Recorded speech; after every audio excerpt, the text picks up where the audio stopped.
Welcome to day 5 of our study through the Bible community here on YouTube. And if you want to go ahead and get started on day 1, you can find that in the card in the descriptions. And that way you can catch up pretty quick to us, or you can just go at your own pace and feel free to just join in the community just like usual. We're going to be in Genesis 4 today. And so the assignment from last time was read Genesis 4 and list what you learned about Cain and about Abel, then trace Cain's offspring in this chapter and note what these men did, and it'll give you insight into the earliest civilization of man. And so this is People of the Free Gift, where we ground believers in their identity in Christ and equip them to reach those caught in religion. And we're so glad you joined us. If you're new here to the channel and you want to join in with us in our study community through the Bible, then click that subscribe button and make sure you don't miss any of our future content. And we are going through, if you're curious, if you want to kind of just maybe do this on your own, or you wanted to just purchase the book and make it a little bit easier on yourself, Kay Arthur has a series, a great series. She also has a Bible that goes along with it, the New Inductive Study series. This is the Genesis through Deuteronomy. And if you wanted to go along with through it with your kids, they have the equivalents. This is the one that would be in the area where we're in, Genesis 3 through 11. There's actually like 5 books for kids that go through the book of Genesis. They don't have every book of the Bible, so they won't be able to follow along completely with us, but they actually take longer during the sections that we're in than we will. But anyway, go ahead and jump in. And so what do we learn about Cain in this section? We learned that when Eve gave birth to Cain, she said, "I have gotten a man from the Lord." And Cain's brother was Abel. Abel seems to have been the next in line from Adam to be in that chosen line of promise, the messianic line. Cain was a tiller of the ground, and Cain brought of the fruit of the ground as an offering, which makes sense. If you're a farmer you work with fruits and vegetables, then you would bring that as an offering. And I don't think he was necessarily wrong in that. Some people say that he should have brought what Abel brought because that's the grounds. But, Leviticus hasn't even happened yet. And so it's kind of odd that we have this whole comparison of offerings and, everything going on here. God did not have respect on Cain's offering, and Cain was very angry, and his countenance fell. And the Lord asked Cain why he was angry and why his countenance had fallen. And God said, "If you do well, shall you not be accepted? And if you do not do well, sin lies at your door. Its desire is for you, but you shall rule over him," over it. And so you got this important teaching about sin. Its desire is to make you fall, but you should rule over it. And Cain talked with his brother Abel, and Cain rose up against his brother Abel and slew him. And notice that he did this after God talked to him. And that's like strike 2, right? Okay, God came to him trying to preemptively prevent this, but Cain goes through with it, and in jealousy he kills his brother.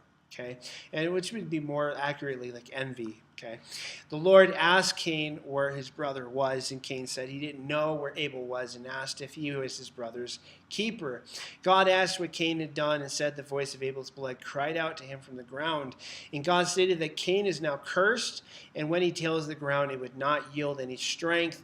And so some have gotten into the whole mark of Cain, and some have gone really off base, and especially during Civil War times, thinking that was like dark skin, and like the dark skinned races were cursed, and like it went through with the Egyptians and all this guy, or some say like through one of Noah's sons that it continued after the flood, and a lot of just jumbled mess because there's nothing in the text that would indicate that. It seemed to be clear to the people who came across Cain that that's what it was. But I think it would be like more telling, from the text, if it just said like a tattoo he wrote on his forehead, "Don't kill Cain or I'll kill you," signed God, we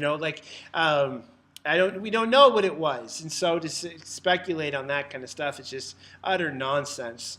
Okay.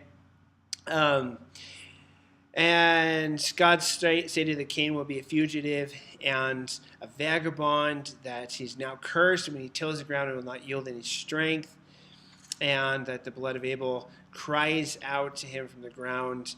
Uh, Cain said his punishment was too hard to bear, and that he will be hidden from the face of God, and everybody who finds him will try to kill him. And God said, whoever slays Cain will be avenged sevenfold and set a mark upon Cain, so that nobody would kill him. And Cain went out from the presence of the Lord and lived in the land of Nod, east of Eden. And Cain knew his wife and gave birth to several sons and daughters. And everybody asked, where did Cain get his wife? Well, if you go on to read Genesis 5, you find out that Adam and Eve had other sons and daughters.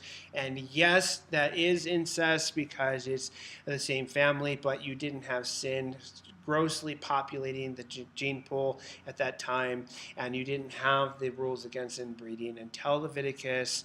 And so you got this period of time in which people were living extraordinarily long periods of time, and then you also had them multiplying, having lots of sons and daughters, and so you have the gene pool and the human race expanding quite rapidly. It's very easy for Cain to have had a wife, and yes, it would have been a sister or possibly a cousin, because you possibly would have, daughters of, sons, or grandsons or whatever by then.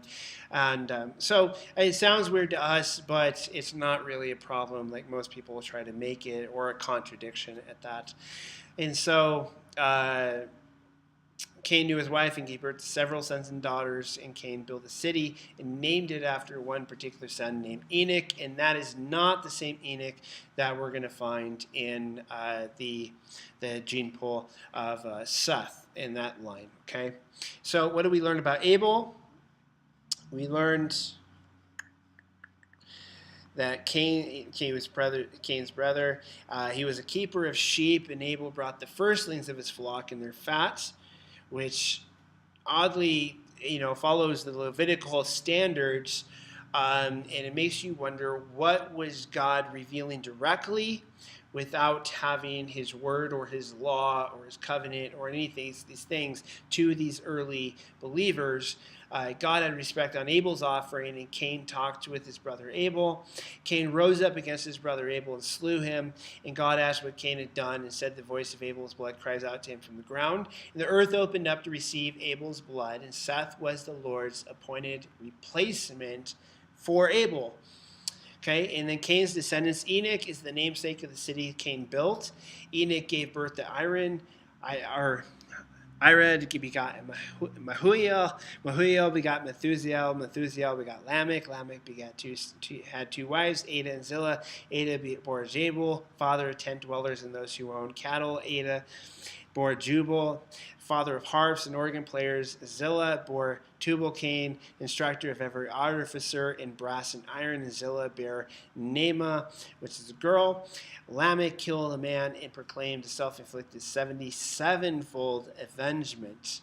And so you got the line of Cain, and you got a lot of drama going on, but you also have some really crafty, entrepreneurial type, musical things going on in his line, and that is an insight into our earliest ancestors. And so I want to hear what your insights are. I want to hear what your questions are. I'm going to be choosing some for the weekly Q&A.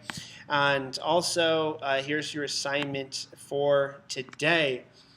Read Genesis 4:25 through 5:32. And by the way, the assignments are going to be in the description down below, and as well as a lot of those notes that I just read off are going to be down there as well.